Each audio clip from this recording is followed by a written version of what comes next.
But Israel has a PhD in deception.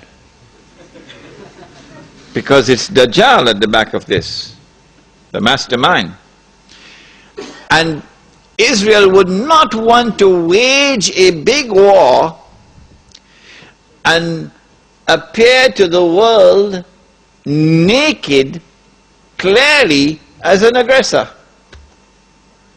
No, that's not deception.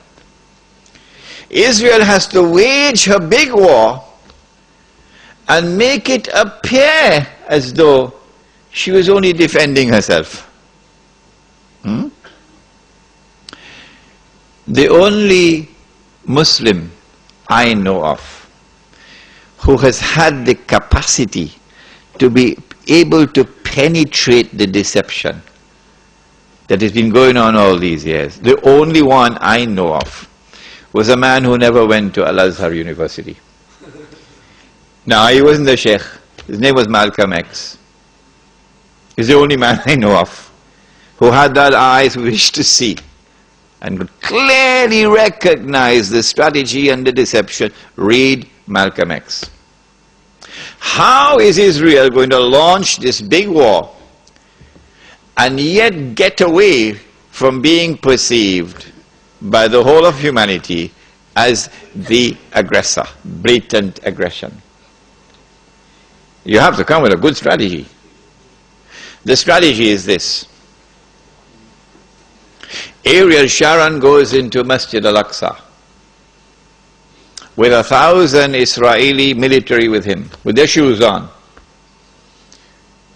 with the full knowledge that this calculated act of extreme provocation must have a response, a fiery response. And as the flames of the new intifada emerge, you must keep it burning by committing upon the Palestinian people more and more atrocities that drive them into a greater and greater rage. This is planning, this is strategy, this is not happening by accident. As Israel unleashes this barbaric oppression upon the Palestinian people, you must have a television station which you plant amongst them, which will cover this, that your Egyptian television would not cover, and your Jordanian government would not allow on Jordanian television, so you create something called Al Jazeera. And the Arab masses believe Al Jazeera is their station. This is the only place in the world we can get authentic information, Al Jazeera. So Al Jazeera is now used to portray all the atrocities. And so around the Arab world, the masses only have to tune into Al Jazeera and they know what's happening. And so the Arab masses become more and more angry. Impending scenario in which, like the domino effect, governments around the world of Islam, they will claim, are now going to fall. And the world of Islam is rising up now. And one-eyed Muslims, of course, are going to believe it. The world of Islam is now going to rise up and all these governments are going to be swept away. And authentic governments representing the Muslim masses will now emerge. And therefore the Jews are going to have their throats cut. This is going to be the most dangerous moment in the entire life of the world of Jews.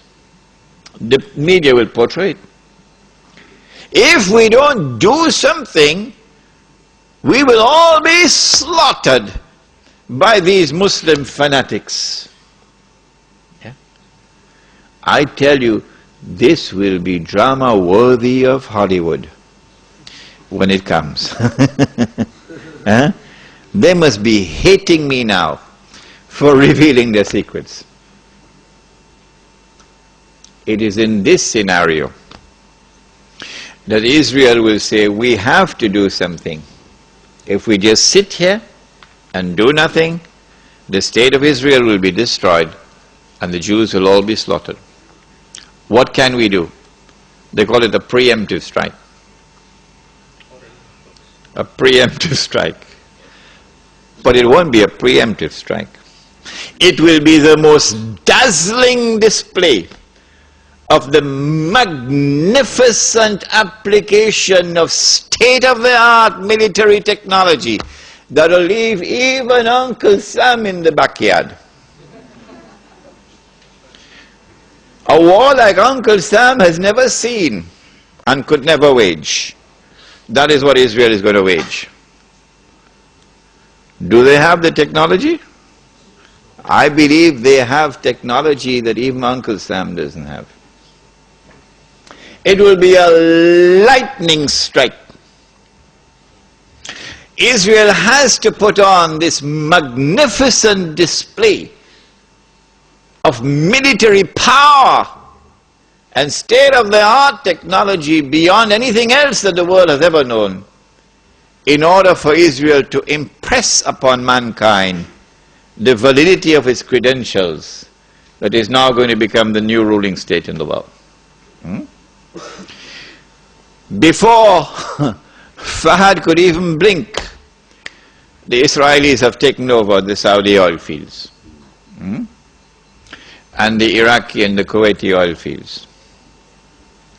The United States, of course, will make some noise, and Britain will make some noise, but will they send troops? No, of course not. The United Nations Security Council is now going to be used by the rest of the world, particularly Uncle Europe, and Uncle Japan, and the rest of the world. They will take the United Nations and seek to use the United Nations now to do something about this. Collective action to force Israel to withdraw. Because if Israel does not withdraw, Europe is going to be choked, and Japan is going to be choked. And as the United Nations is now being used for the first time in its history, an attempt is being made to use the United Nations